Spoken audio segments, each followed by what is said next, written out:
It's a well-established opinion amongst fans that the ending to Mass Effect 3 isn't what some players had hoped for, and it's a bit open-ended, where we just have to assume what happens next.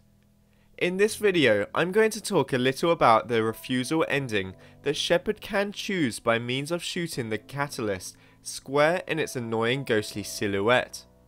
Either that, or let's just imagine the Reapers did successfully execute their plan in harvesting Shepard's cycle, therefore going against the three main endings. In this video, I'm going to be discussing the possible future impact on the Milky Way from after the point of the Reaper invasion.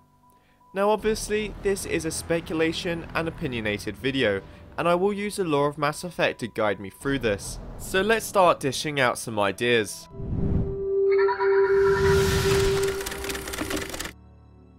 First off, here is some history for players who may need to jog their memory for a recap about the Reaper cycle and what they leave behind. So to briefly sum up this relatively complex plan, every 50,000 years these giant machines come and cleanse the galaxy of those who advance fast, come to power in that galaxy, possibly created synthetics, and colonized or developed spaceflight, just to name a few. The Reapers themselves obliterate everything and use indoctrination or manipulated ground troops to flush out anything else.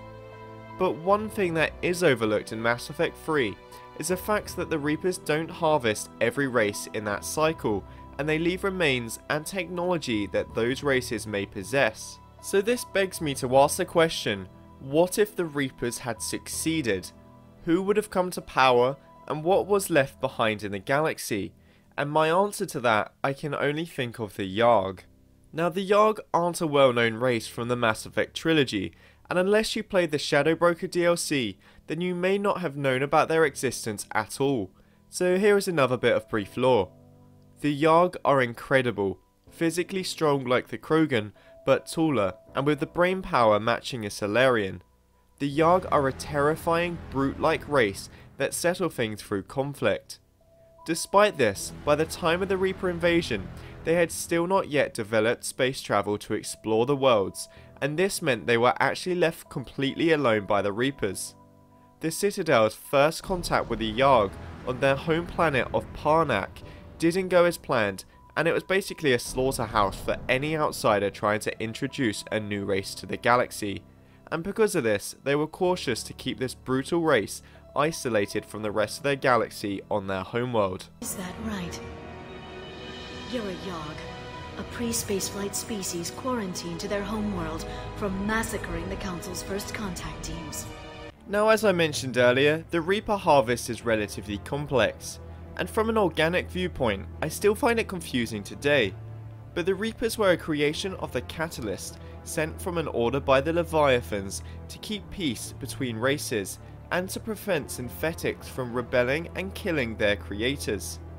So to stop synthetics killing their creators, the Catalyst made a race of destruction to do that job pretty much for them, or at least that's how I remember it being. So with this being the case, it is extremely likely that the Yahg would come to be the most dominant race in the galaxy. I mean, try and fathom that for a minute. And if you can't because you aren't aware of how the Yahg culture works, I recommend seeing our About the Races video specifically for them. I'll link the video in the description below. But this would essentially be worse than the Krogans being the main ruling body of the galaxy and Citadel in the current cycle. And this could be potentially devastating on all the other races that crop up in the next 50,000 years. So you can imagine they wouldn't be the most cooperative race to help fight the Reapers as a widespread galaxy, once the Reapers later return and, do their thing all over again. It's hard to picture whether any of the current races would have survived the cycle going on during the events of Mass Effect 3, but it would seem unlikely.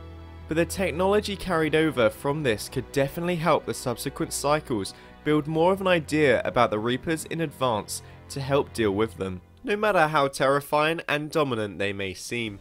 And maybe the future Yahg Council of the Citadel aren't going to be as close-minded about the possible threat of the Reapers if evidence is ever given to rise. Despite the Yahg being so strong and deceptively clever, they would likely still be obliterated by the Reapers, unless they were able to join forces with other races and prepare far in advance for an all-out war. But let's not discount those space cows. You never know what they're planning. So those were my thoughts on how I could see the events after Mass Effect 3 occurring. Regarding the refusal ending was chosen, or the Reapers weren't defeated, controlled or fused with. What could you see happening if this was the case, or if the Yahg developed spaceflight sooner in the Mass Effect timeline? Whatever your opinion, voice it in the comments below. If you enjoyed this video, give it a thumbs up on your way out, and why not subscribe for plenty of future content like this and covering other BioWare games. Let us know what other ideas you would like to see for our What If series, and we'll see you in a future video. Thanks for watching, goodbye guys.